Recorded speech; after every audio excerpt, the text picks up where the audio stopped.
Ազգային ժողովի նախագահ աշխատողը Ստամբուլում հարցազրույց է տալիս ադրբեջանական մամուլին, թե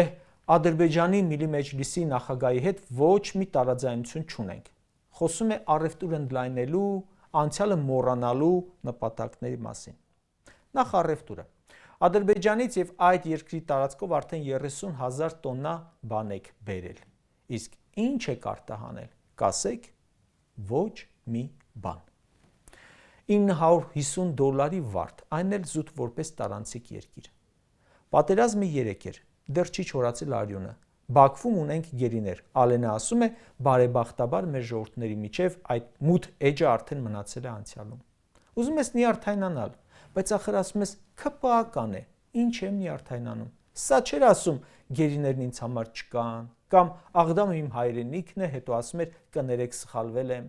Ու նույն մարդը, որ ասում է Բաքվի հետ տարաձայնություն չունենք, մի քանի րոպե հետո էլ ասում է Ադրբեջանը խանգարում է հայ-թուրքական կարգավորմանը։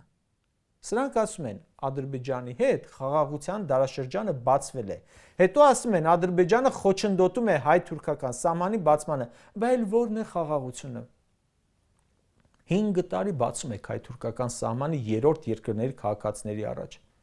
Ձեզ հետ ոչ մեկ ոչինչ չի բացելու։ Եթե բացի, ուրեմն կարճատև եւ զուտ քարոզչական։ Այսօր իմացանք, որ Ադրբեջանը քանդել է Ստեփանակերտի Սուրբ Աստվածամոր Հովանի մայր տաճարը։ ՔՊ-ն տարաձայնություն չունի։ Խաղաղության դարաշրջան է, առանց եկեղեցիների։ Իսկ Ալիևը մենակ է քանդել այդ եկեղեցին, թե Նիկոլի օգնությամբ։ Սա էլ այսօր էլի քանդում էր։